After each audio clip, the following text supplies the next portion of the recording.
Spoilers. What's up, guys? I got the pencil here, and here we're going to do a breakdown / spoiler discussion, a speedy one for the spoilers of chapter 269, noise, of Jujutsu Kaisen, which is known as I Actually Do Not Know. Funnily enough, I 100% do not know, but I do have some really rough translations, and let's not waste any more time, man. Let's hop right into it. Editing me, are you ready? 3, 2, 1, go. What's up, guys? The guy with a pencil here. Fun fact, I do have to have it on me and keep it on me at all times. And another fun fact, I need to start the timer for 15 minutes right now. You know I need to. If not, I would enter my domain expansion without the ability to turn it off.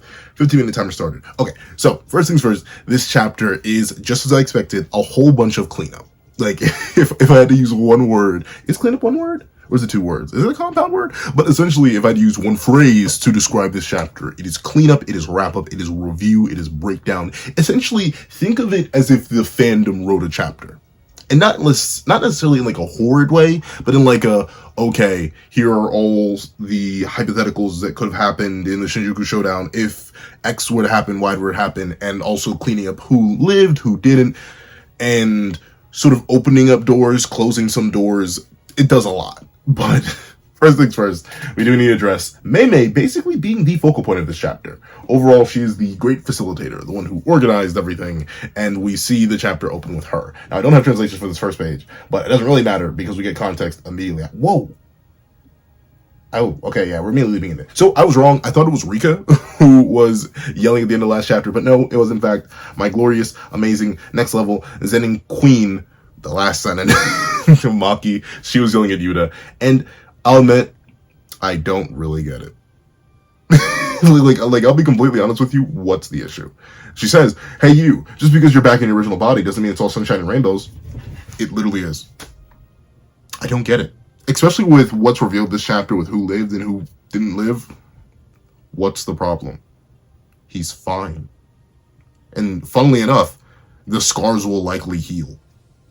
So, like, it's okay. I don't get why she's angry. It feels weird, and it feels like a funky setup for the end of last chapter to end on a cliffhanger. I'm not gonna lie. I don't know. It feels slightly out of character for this Maki, but I guess because the stakes are low now, she can go back to being the old Maki. Whereas I kind of preferred her post-character development self, where she was a lot more chill. You could have had this be Rika, but I get why not. If Yuta's already back in his body, no point in being Rika.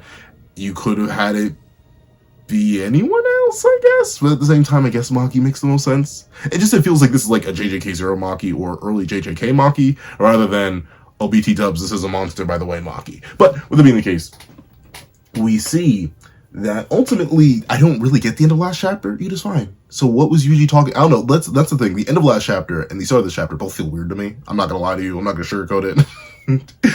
I'm not gonna lie to you or anyone else. It feels weird, and ultimately, we just kind of, once again, it's wrap up, it's cleanup, it's the things that we did want, but it just feels a little bit strange. We see Megumi tries to apologize. I really want to apologize for everyone properly. And ultimately, Maki just says, save it for later. It doesn't matter. It's not your fault anyway. I mean, in the way, yeah, he got possessed by the King of Curses. So, like, that's not his fault. But, like, he did lead to Yuta getting bisected. We're not going to talk about that. But I guess it doesn't. That's the thing. It's weird. Because nothing mattered. Gojo's death mattered. But as you'll find out, Gojo's death and Choso's death mattered. But I know the Kashimo fans are in the comments like, who else? Well, his death did not matter.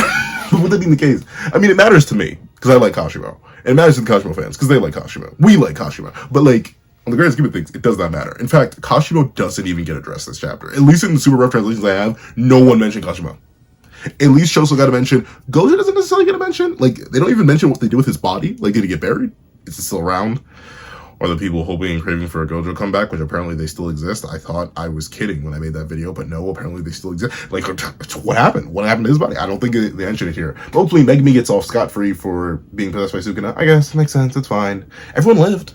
Everyone important lived, except for Gojo. But, like, no one really cared about Gojo. Quite clearly. Quite clearly. But we see that ultimately Megumi's a little confused on why they're letting him off so easily, and Yuji's like, hey, I got my own reasons, man, don't worry about it. And we see that ultimately Kusakabe just explains that the real person who's at fault is already dead. Gojo's at fault, and thusly it doesn't really matter what happened to Megumi, since Megumi ultimately got possessed off a technicality because Gojo spared Yuji Todori's life. And like, technically Kusakabe's right, but like, he's right. That's the thing. He's not necessarily wrong about that, so I can't even get on Kusakabe's case. And ultimately, he essentially tells the kids to keep being kids. It's okay. Let the grown-ups deal with all the complicated emotions and stuff like that. And thusly, let the 15-year-olds still be 15-years-olds. So I think Megumi's 16 at this point, and I forget how old Yuji's supposed to be. But with it being the case, the trauma kind of gets glazed over as we immediately go into how Yuta's back in his body. So apparently, the 2 panels we saw of Rika holding Yuta were actually her repairing his body. Well, actually, no, hold on. Once again, these are super rough translations, but let me read this real quick. Thanks to Rika-chan, I thought our connection was lost when she didn't stick to Gojo-sensei's body. In reality, Rika-chan repaired and maintained my body, which was treated by Yuri-san using reversal techniques. So, by repaired, I'm assuming she pushed him back together and then put his cap back on after they cut his brain out, and then Shoko healed the body. Because I don't think Rika can heal. I don't think that's in her kit. She's a cursed spirit. She can't make positive energy, right? So I think that's why Shoko's techniques were used on Yuta's body. However, I wonder, like, did they have to cut off his top again in order to put his brain back? Because then he does have the stitches back on again. And Rika doesn't seem to be fully manifested anywhere, so I'm assuming, like, there wasn't even a need. They just picked up Gojo's paralyzed body, transferred back, and put Yuta's brain back in his body. Where Gojo's brain originally went, I don't know. Maybe they put it back in Gojo's body and then resealed that and then buried him properly. We don't know. We don't get to see a Gojo funeral or anything like that. But with it being the case, we see that ultimately it doesn't necessarily matter all too much. Because now, with it being over, they're starting to think of alternate possibilities. Maki goes on to hypothesize that she could have done the exact same thing Yuta did. And ultimately, Yuta being there during the Higuruma plan would have worked better. Personally, I agree. But mainly that's because I think of Maki's scaling much differently than a lot of people think of Maki's scaling based on Maki's feats, which a lot of people don't really think about. I personally think Maki could have defeated Kenjaku, specifically in the moment that Takaba set up for her, if she moved smart enough. Like she mentions here, she could have decapitated Kenjaku, and personally, I think she could have blitzed through the thousands of curses. I know, that sounds absolutely crazy, but considering all of them charged down one bridge, and Maki likely is faster than Rika, I know some people may not like that I say that, but I think Maki's faster than Rika, I think she could have handled the scenario just fine, but ultimately, the main excuse they use here is that she would have been incompatible with Boogie Woogie. Unless Mew was there, or... Well, Mew, I guess the scenario is, ultimately, maybe SSK would have qualified, but ultimately... she wouldn't have qualified. So if Total swapped the positions with SSK, then ultimately it wouldn't have worked out. It needed to be Yuta, bada bing, bada boom.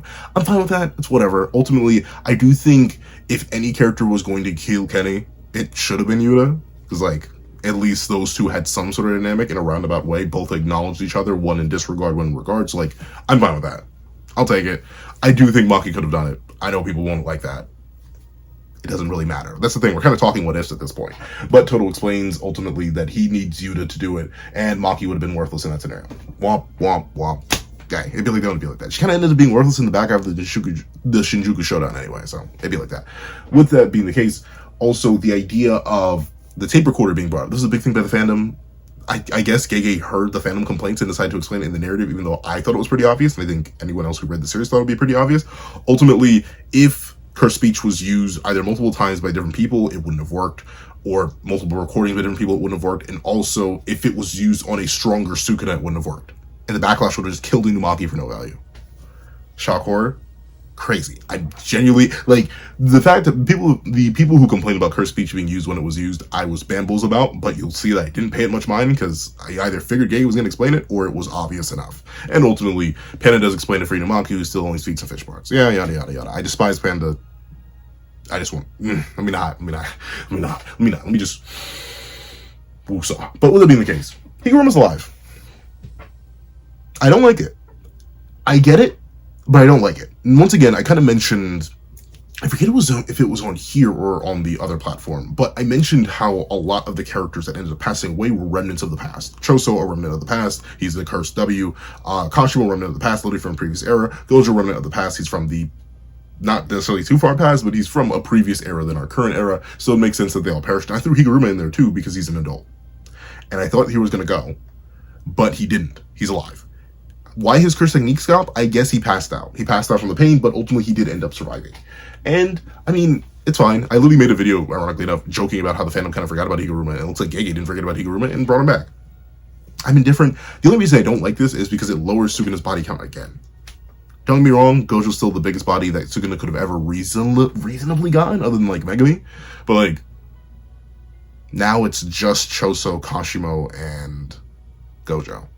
And considering how most of the fandom feels about Kashimo, it's basically Gojo and Choso. And if you disregard fandom bias, it's just Gojo.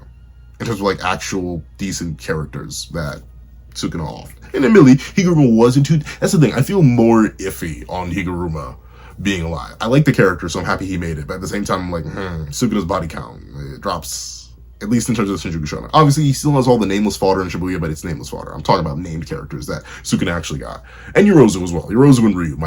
Ryu, my glorious king, and Yorozu, the freak. But with it being the case, I'm going so deep. I'm acting like this is a long review. I'm trying to speed up. Ultimately, they talk about all the hypotheticals based on what would have happened if maybe Miguel and LaRue showed up earlier. And ultimately, yeah, it doesn't matter. That's the thing. It feels like, and don't get me wrong, I like discussing what ifs. My fellow JJK content creators love discussing what ifs because that's content for us. But, like, addressing it in narrative doesn't necessarily matter. So, like, it's already over. So we might as well just move forward. But the thing is, we can't move forward because there's no plot to move forward into, except maybe there is. I don't know. It's strange because ultimately they just end up explaining other things after going over all these hypotheticals and how it wouldn't have worked. We did get an explanation for Yuji's gauntlets. Apparently they were just from Yuta. Where Yuta got them from, why they were so durable, we have no idea. The one previous gauntlet we saw Yuta have was nowhere near as durable as Yuji's gauntlets. Whatever, I'm fine. I'm at least happy they addressed it. It took until after the battle was over and is a very lackluster explanation, but at least it got acknowledged, even if it's in one tiny panel. The other thing, they were watching the Shinjuku Showdown in Rika. Interesting? Didn't know she could do that? Kind of cool. I didn't realize Rika had Wi-Fi. And I'm kidding, I know that's from Mei Scrolls. Then we sort of just start tackling and wrapping up a whole bunch of things. But ultimately, they said, I don't want to say it's just a straight up yap fest. We go straight into explaining, like, the new shadow style and, like, how ultimately now Kusakabe is the head of it. That's neat. It's also Mei could monetize it later. Like that's the, at least from my understanding, that's the point of it. They explain towards the end of the chapter. I'm trying to rush because I only have 3 minutes and 20 seconds left and I spent too much time. I went in too deep, gosh darn it. But ultimately, this whole back chunk of the chapter is explaining how Mei got the new shadow style under Kusakabe's control. So she found the former head of it, who was waiting to usurp the big 3 clans that were falling apart due to the Zen clan massacre, and then obviously the fall of Gojo. Well, maybe the fall of Gojo didn't seem to happen at this point because this is pre the fall of Gojo, but still, the clans were in conflict regardless. And ultimately, this all leads to conflict, chaos, and Mei ends up buying, quote unquote, the new shadow style, and that next superior clan, the clan that's going to replace the new clans, the future of Jujutsu, and place it on Kusakabe's head, because Uyui is going to be the inheritor, and Uyui, being a simple domain inheritor, is going to monetize it later. But I think this may soft reveal that Mei and Uyui are in fact Gojo clan members. I think that's what this is meant to be. The thing is, though, she's trying to raise up the new shadow style, but I guess that's because Uyui's part of it. I don't know. But essentially, she says something here at the end that caught my attention. And now, if they know the family falls apart and the common Gojo clans take each other down in this grand showdown, above all, they're trying to tarnish my brother's name. This was bound to happen. I'm assuming my brother's name is Gojo, right? And then once again, this is nice. It confirms the theory that a lot of people had for a while that Mei and Uyui were in fact Gojo clan members that just never got acknowledged. From the white hair to the similar-ish eye color. I forget Mei's exact eye color, but I think it actually is a version of blue. Same thing with Uyui's. So that's neat. I'm glad that theory got confirmed. But overall, once again, we're kind of in the wrap-up stages. Nothing too crazy happens. There's no battles in this chapter. It's wrap-up, it's what-ifs, it's confirmations, it's explanations, and that's fine. That's really all I expected from these last 2 chapters. And while this whole idea of a war arc starting sounds nice between the great clans, we don't know enough about the Gojo clan, even if Mei is a part of it. It seems like she's running everything now. We know the Kamo clan is basically non-existent. Kamo, and when I say Kamo, Kenjaku basically slaughtered a lot of them and made the clan essentially inept, and the Zenin clan's dead. So the great 3 families in this war that's getting hyped up doesn't really exist. We're kind of just wrapping and cleaning things up. But I like that. I'm fine with that. Once again, that's what I expected from these last 2 chapters. I'm interested what the last 2 chapters are going to be about. Maybe time skip. Maybe a hint of the war. I don't know. I'm overall kind of just intrigued. I'm not the craziest about this chapter. Like I said, I feel iffy about certain characters being alive, certain characters No, well, mainly certain characters being alive. I'm kind of iffy about that. The lack of emotion or care is fine. I think just based on Kusakabe's whole thing, and as someone pointed out to me, it doesn't really matter. This is a regular day for them. It feels empty, but I think that's kind of the point. Ultimately, they never reached nirvana. No one ever achieved enlightenment in JJK, and thusly, the cycle of curses will never end. It'll just continue and be monetized and evolve further and further and further, which I think is fine. It feels like an AOT ending. And if you know how AOT ended, you know how AOT ended. So, like, I feel the exact same way about JJK's ending so far. Once again, we still have 2 more chapters, who knows? So far, that I did before. If you're wondering if I wonder there's going to be a sequel, I don't think so, but there's an Eternal Flame video that I saw pop up in my feed I'm going to react to see what he says, because I'm intrigued how you would even write a sequel at this point. Oh, one last thing. Tengen wasn't mentioned. Well, Tengen was mentioned here, and right here towards the end, but Tengen wasn't mentioned as in, like, what happened to them, which is weird, because this is pre-Tengen being transferred over to Sugata, so Tengen is still a completely unaddressed plot point. Feel weird about that. 2 chapters left. Yay. Please touch on that. But overall, a W chapter. I'll give it worthiness, mainly because, like, I'm not sure what Gege could have done to make me feel different, because I didn't want Sugata to come back, I didn't want Gojo to come back, and I knew Yuta was going to be alive. The only thing that kind of spoils my mood a bit is Higuruma being alive, but even then, once again, going back to the previous argument I made about, like, potential and the future, Higuruma technically still is the future because he's a baby Jujutsu sorcerer, even if he is an older gentleman. So, like, I'm mostly fine with it. But as you can probably tell by my more blasé tone when reviewing, isn't just because it's late when I'm recording this and I don't want to wake anybody up, but also it's because, like, it's fine. I'm just interested to, I'm interested to see it through at this point. But, of course, if you made it all the way to the end of this video, please do me a favor and leave cash money. Leave cash, as in C-A-S-H, money, as in money, in the comment section down below. Thank you so much for watching. Please remember to leave a like, share, comment, and subscribe. And make sure you hit that little notification bell so you don't miss out on any videos that come to the channel. Also, I do have a Patreon down below where you can support me for as low as $1 exclusive videos, early content, and more. You also now become a member of the channel for as low as $3 a month to get the same perks and more. So those perks include the live reaction to the very next chapter of Jujutsu Kaisen, every variation of all my video, well, this very chapter, every variation of all my videos, and if you become a $25 patron or a $25 member, you can order whatever video you want. Also, I do have a link to my Ko-Fi description down below where you can drop 5 beans for a short video, 25 beans for a long video, or any beans at all. Any support is always greatly appreciated. Now, I'd like to thank you so much for watching once again, and I hope you guys have a wonderful day. This is That Guy with a Pencil, writing off.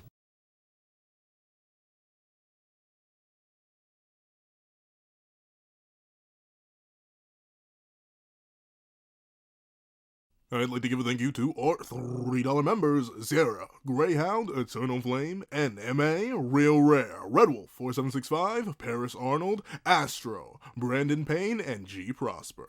And I'd like to give a thank you to our $5 patrons: Sean, Midnight Lord 21, Kevin, Encarnacion, Josh Brown, Igneal Lind, and A+A. And I'd like to give a big ol' thank you to our $7 members: Autumn Mornings Lazo, Fine, Zombie Hunter, and Austin Wimberly. Then I'd like to give a thank you to our $10 members: Robbie Uchiha, Jay Warrior, and AZ Void. Then I'd like to give a big ol' thank you to our $10 patrons: Overlord Zero, Joaquin Munoz, and Idem Okami.